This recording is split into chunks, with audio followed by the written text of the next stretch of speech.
Sensational, Terry. Record number 22. Congratulations. Incredible. So just take us through that. Were you nervous? Of course I was nervous. It's been peeing down the rain for the last 3 hours. Yeah, of course I was nervous. I wasn't as nervous as my engineers.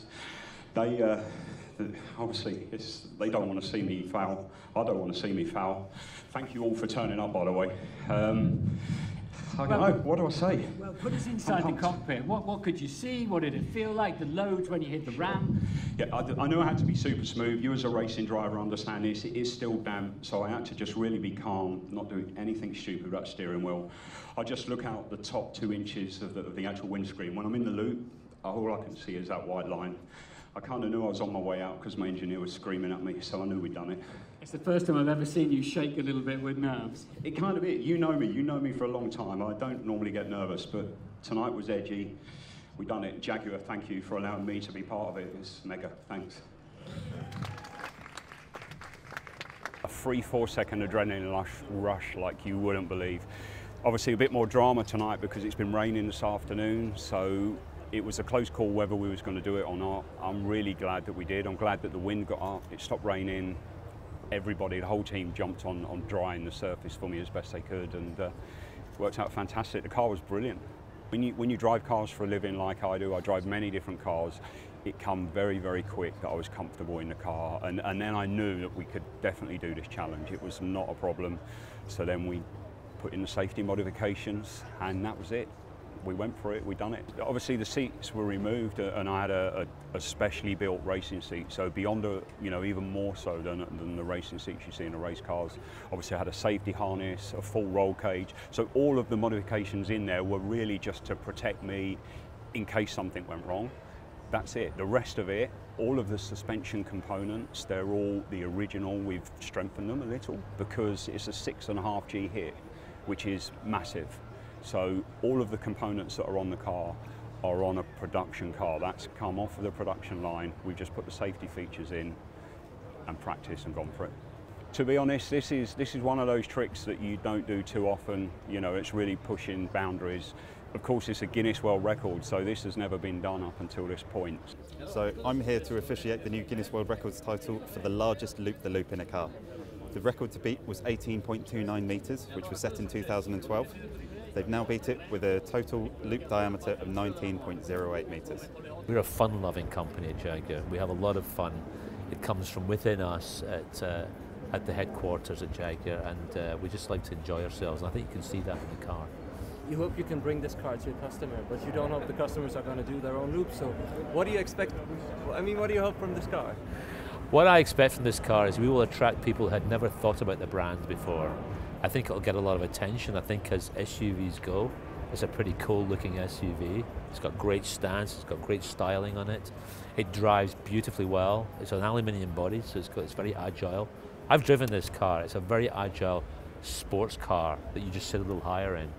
And because it's so practical, it'll appeal to a lot of people with families. And I'm sure it's going to be hugely successful.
you.